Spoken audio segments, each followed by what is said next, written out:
نبی اکرم صلی اللہ علیہ وسلم نے فرمایا کہ روز قیامت اللہ اکبر، اللہ رب العزت فرمائیں گے کہ میں فلانا دن آیا تھا اور میں بھوکا تھا، تو نے میری بھوک نہیں مٹائی، میں ضرورت مند تھا، تو نے میری ضرورت نہیں پوری کی، تو وہ انسان پریشان ہو جائے گا، اللہ کی ذات اور بھوکی اور ضرورت مند یہ کیسے ہو سکتا ہے؟ فرمایا بندہ سوال کرتا ہے یا اللہ میرے پاس تو آپ نہیں آئے مجھ سے سوال کرنے، کہا میں تجھ سے سوال کرنے آیا، میں تجھ سے مانگنے آیا۔ جواب کیا ملے گا کہ میرا فلانا بندہ بیماری کی حالت میں ضرورت مند بھوکا ہو کر تجھ سے سوال کرنے کے لیے میں نے بھیجا تھا، تجھے میں نے اتنا نوازا تھا کہ تو اس کی ضرورت کو پورا کر سکے، تو نے ضرورت کو نہیں پورا کیا، تو نے میری ضرورت کو نہیں پورا کیا، میری مخلوق کا خیال نہیں رکھا، تو نے میرا خیال نہیں رکھا۔ آج یہ قانون یاد رکھ لو، حضور کی حدیث ہے لا یرحم اللہ من لا یرحم الناس، جو لوگوں پر رحم نہیں کرتا اللہ کی ذات اس پر رحم نہیں کرتی۔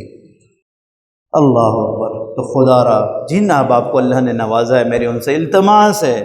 اللہ نے جتنا نوازا ہے اللہ آپ کو اور دے اور نوازے، رزق کے حلال دے، رزق کے اسباب دے،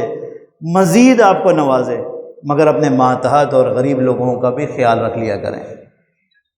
اپنے ماتحت رشتہ داروں کا، جو غریب لوگ ہیں، جو مستحق ہے، ان کی ضرورتوں کو، اگر ان کے بیمار ہیں ان کا علاج کرا سکتے ہیں ان کا علاج کرائیں، کھانا کھلا سکتے ہیں بھوکوں کو کھانا کھلائیں۔ بہترین یہ عبادت ہے، اللہ کے قریب ہونے کا سب سے اچھا عمل یہی ہے کہ اس کی مخلوق کو راضی کر لو۔ دیکھیں، ایک ہے میں اپنے لیے دعا کروں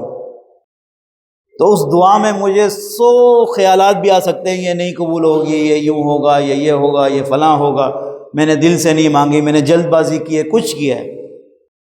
پر نبی اکرم صلی اللہ علیہ وسلم نے فرمایا اگر کوئی مسلمان کسی مسلمان کے پیٹھ پیچھے دعا کرتا ہے، اللہ رب العزت اس دعا کو رد نہیں کرتے۔ تو آپ جب کسی کی مدد کریں گے تو آپ کی بد دعا دے گا، وہ آپ کو دعا دے گا، وہ دعا ایسی لگے گی اگر آپ نے اس کی لاکھوں میں، ہزاروں میں، کروڑوں میں مدد کی، اربوں روپے اللہ اس کی جگہ تمہیں لوٹائیں گے۔ اللہ رب العزت سے دعا ہے، اللہ رب العزت نے آ کر کے زبان سے جو کہلوایا، آپ لوگوں نے جو سنا، اللہ رب العزت اس پر عمل کرنے کی توفیق عطا فرمائے۔ وآخر دعوانا الحمدللہ رب العالمین۔